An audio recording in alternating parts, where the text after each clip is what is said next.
Hey guys, and welcome to the podcast today. I have Ryan Birch coming out of Tempe, Arizona, and he is a marketer and he's going to talk to us all about ads, marketing, budgets. We'll talk about AI. The biggest question we have for the audience today are AI as well as is SEO dead. So I'm really happy to have him on to discuss these topics and questions. Ryan, welcome. Hey, thanks for having me. Really appreciate it.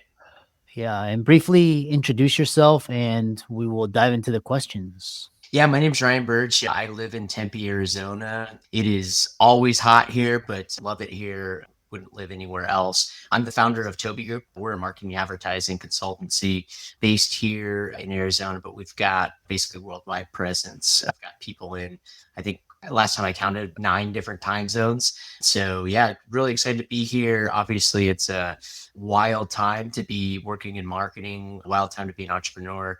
Obviously exciting with all the AI developments, but also a little bit scary because a lot of us don't know what's next. Interesting. And so walk us through your typical client avatar, who they are, what their questions, what they're struggling with, and how do they come to work with you? Yeah, started the business as a fractional CMO. And so, in a lot of cases, the clients that are working with us, we are their marketing department. We have a footprint with a lot of service based businesses, multi location, privately owned service businesses. And that's one footprint. We also have a lot of ad agencies that actually white label the work that we do. So, my background is digital advertising. And so, many of the clients that we work with come to us first for digital advertising work, whether that's paid social media, Google, and paid search. So those are the two subsets, I'd say, that more full service fractional CMO agency model. But then also we're white labeled in a lot of cases by other ad agencies. Interesting. And for people that are just trying to understand the terminology, the audience listening, what do you mean white labeled? Good. Yeah, great questions. Ad agencies will pay us and pay our team to help them run their advertising. We've got expertise on part of the reason why I built the company is because I wanted to have really deep subject matter expertise in certain areas. And we do that by leveraging consultants and freelancers. And because we have this model, we're able to get really specific in the type of work that we do. So that might be a really unique paid social campaign. That might be us auditing and fixing analytics for clients. So one of the big things that we do right now in what we call white label capacity is we're actually going through and auditing and setting up and fixing clients' analytics, whether that's Google GA4, Google Analytics, or setting up all of the conversion tracking that's really at the root of some of these ad platforms. And that's work that agencies can sometimes do on their own, but they bring us in as an outside consultant to white label the work that we're doing so that we can really apply the right level of expertise for their clients. Oh, interesting. Yeah, thanks for clarifying. And the so walking us through because I really love taking the listener through a customer experience journey, learning what you do. So maybe they have questions or they want to connect with you or work with you. And what are your clients struggling the most with now? What are their biggest questions? It's interesting. I started the business just over 6 years ago. And one of my favorite things to say is that you can't use advertising to solve your marketing problem. So, a moment ago, I told you that a lot of times clients come to us first because of my background in advertising. But when we start peeling back the layers, usually there's something else that maybe is causing poor performance on Google or poor performance on Facebook or whatever it might be. The first thing that we do is we really just try to approach the client's challenge without knowing anything else, try to identify if there's actually a marketing problem that is at play. And a marketing problem could be everything from pricing. It could be not really understanding the audience. So you might have a mismatch between what you think you're trying to sell and what that audience actually is actually looking for.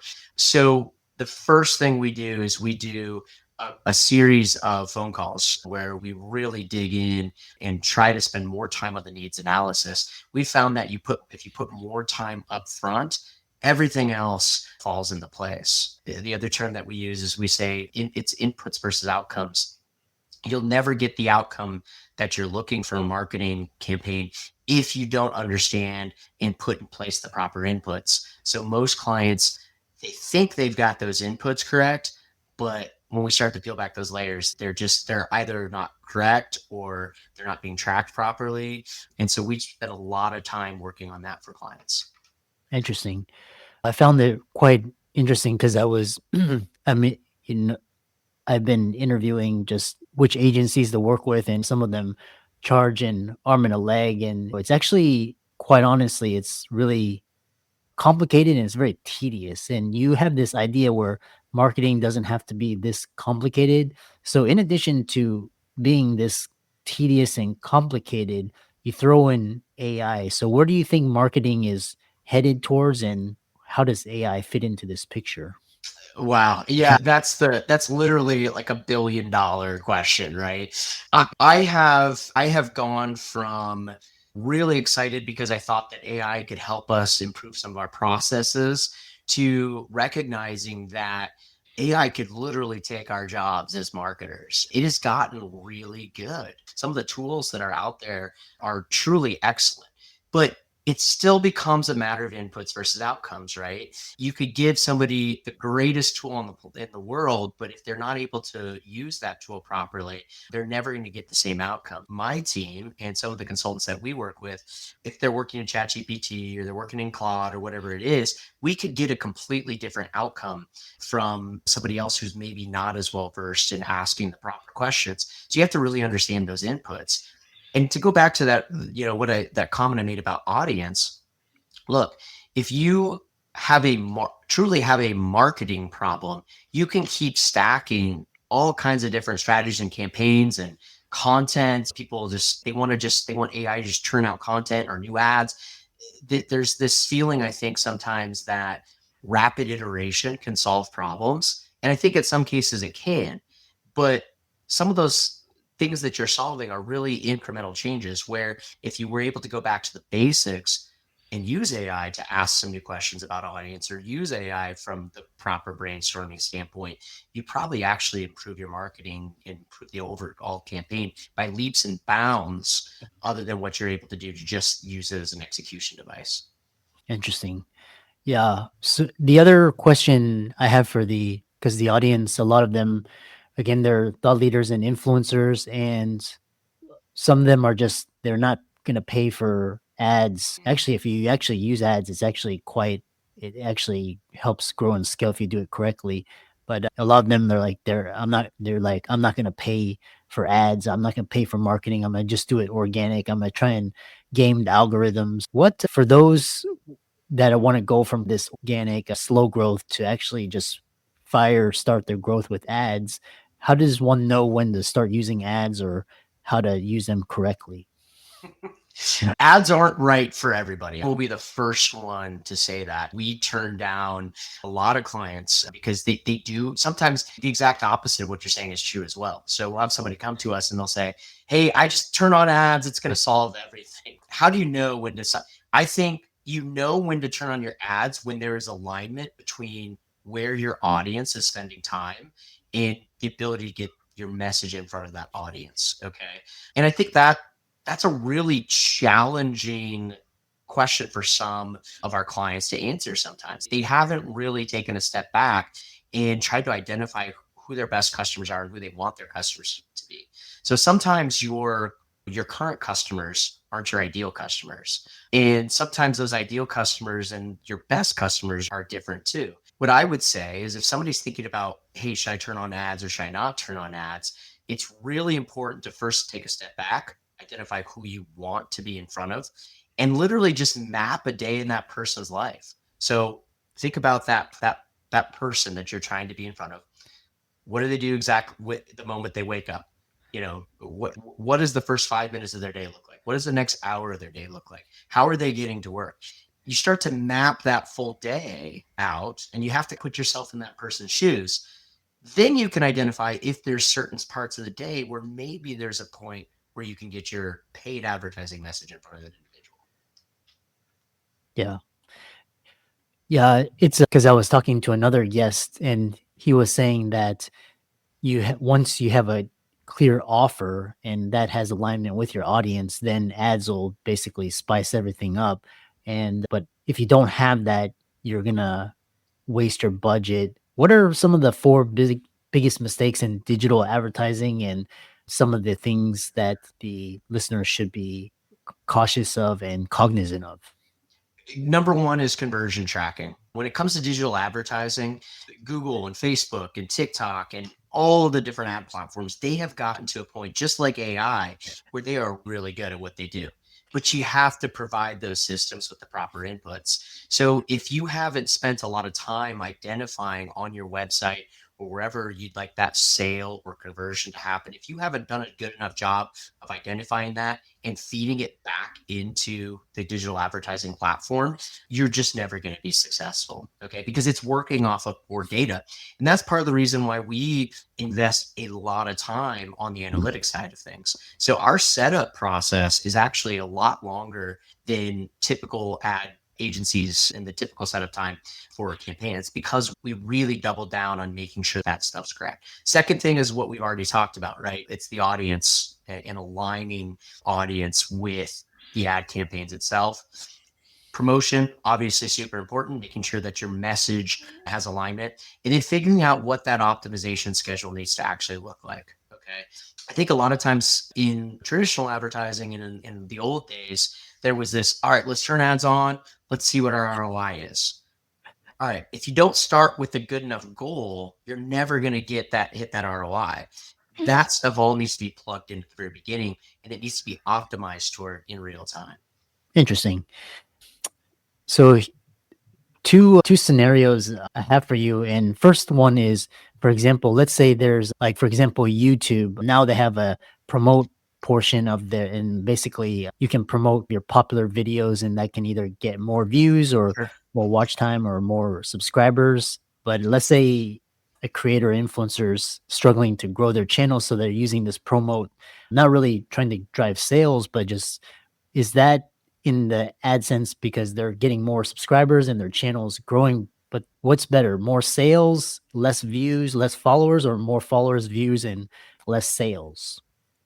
It depends on the company, right? So if there's an influencer that is looking to sell multiple courses over time or build a community over time, I think that the first thing that you mentioned might be better, right? Hey, get more views, build that community, really try to set up like that audience, because they can dip back into that audience.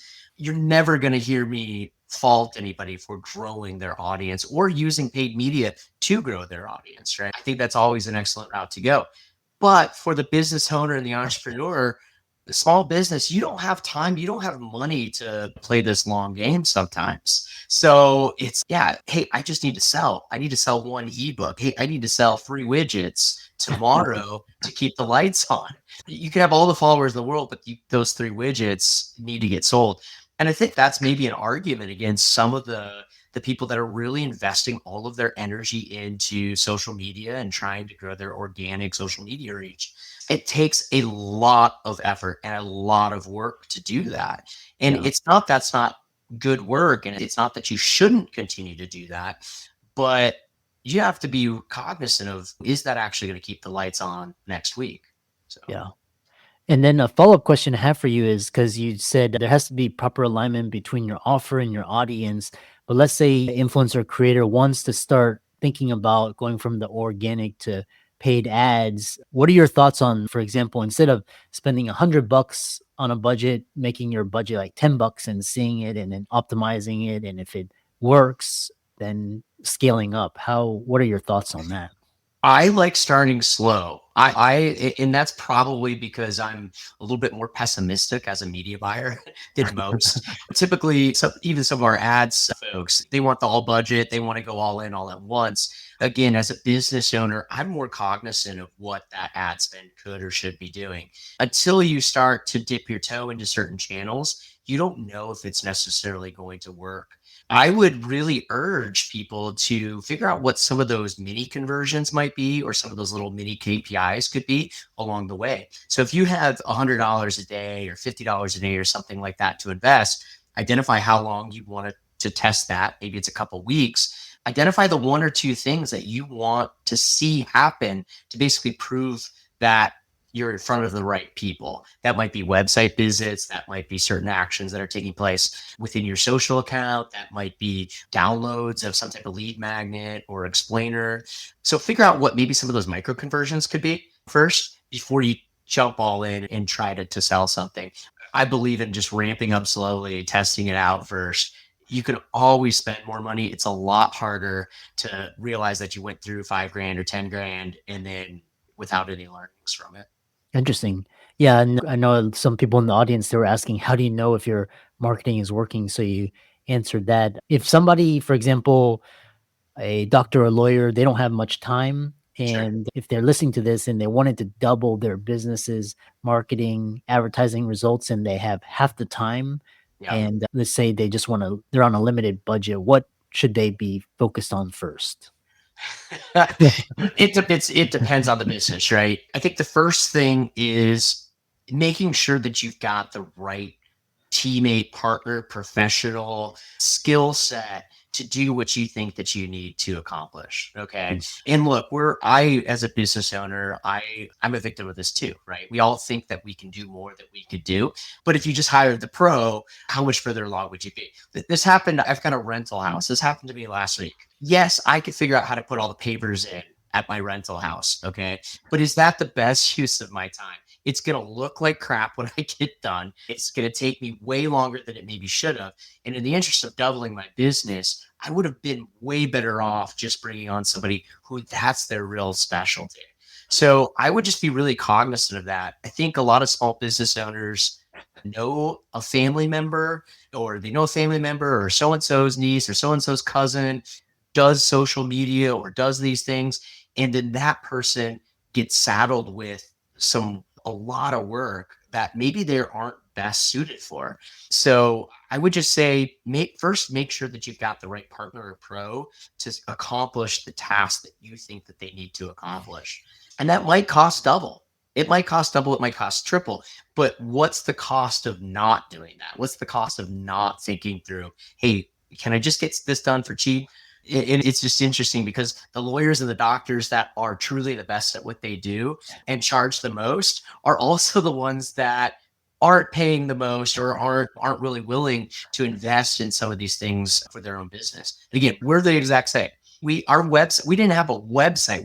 We are a digital advertising agency. We didn't have a good website for the first 4 years that we existed. Now we were dumping all of our energy into our clients, and that we still grew, but we all suffer from that, I think, as entrepreneurs. So I don't know if that answers the question, but I think having great alignment with the partner that you choose is really important. Yeah. And because asked that question because a lot of doctors are we're conditioned to think and train we can do everything on ourselves. And the other question, because you mentioned website versus social media, and I was talking to another doctor the other day, and she was saying she doesn't have a website because she thinks that websites and blogs are dead, and she's on social media. But social media it's really hard to grow unless you are famous or you're physical, you have something, you're a celebrity. That's right. What are 15 tools that actually move the needle now? Yeah, 15 is a lot. I would say, I think taking a step back and thinking about how you choose to work with any service or any business is really important in these cases. If I go to social media and I'm familiar with somebody and I like what they're saying and they're providing a ton of value on their social media channel, I might be willing to work with that person. Okay. But if I go to their Google business profile and they have really crappy reviews, it doesn't matter if I like what they're saying on Instagram. Okay. Let's use this landscaping example I gave a moment ago. If I go to a website and I see really great photos of similar things that I'd like to see at my house, either on social media or a website or whatever it is, then I'm more likely to utilize that service. It's the same thing with a doctor or any professional service, right? You have to make sure that you're putting your best foot forward, no matter what channel you're on. And so neglecting something like a website or neglecting something like reviews just feels like a really risky path to go. Blogs might be dead. AI might be solved. AI might just take over the internet. But AI is pulling from all of these different sources of information. You're A lot of doctors probably don't have a LinkedIn page. Okay. Yeah. Or their LinkedIn page doesn't have any experience, or it's all that's on there is just the practice that they've owned for 15 or 20 years. They've never posted on it. There's no photo of them. That's a huge gap. That's a huge opportunity, especially as AI, these AI platforms have come out and they have said, we are pulling information from LinkedIn. And so when you don't have that set up, that's a huge gap in your marketing, right? You cannot neglect any of these tools anymore. Even Right. if you think that they're dead, there's still going to be a reason for them. Now, Yeah. it's easy for me to say that as the marketer, right? Like, how do you know which one to choose? How do I know if it's LinkedIn or YouTube, or should I spend time on TikTok? You've got to go back to your audience. Okay. And if you're a plastic surgeon, your audience might or might not be on TikTok. You've got to look at your ideal customer. Again, think through what they're doing every day. Are they jumping on TikTok? Or are they jumping on Facebook? Are they Snapchatting their friends? Or are they not Snapchatting their friends?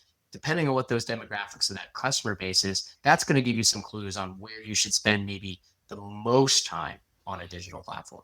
Yeah. I love that. Another question, because we alluded to at the beginning of the episode, is Google SEO dead given now we have large language models?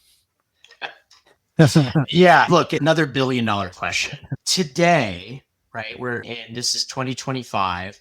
I would actually argue that SEO is more important than ever, but there's very specific things within SEO that matter more than ever. And that's more the brand building aspect of SEO.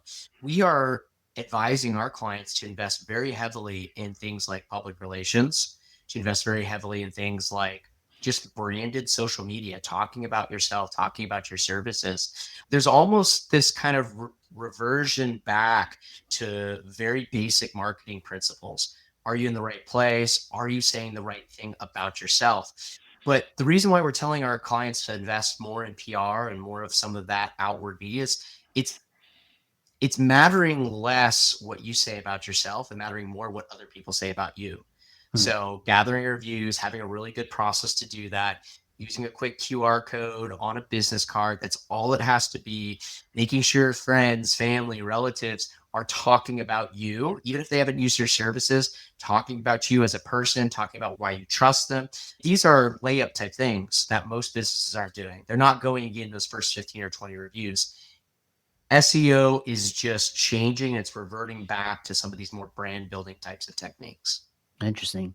And I know we're running out of time, Sure. but if people wanted to connect with you and follow up with you, reach out to you, how can they do that? Yeah, best thing is our website, honestly, tobygroup.com, TOBIEGROUP.com, tobygroup.com.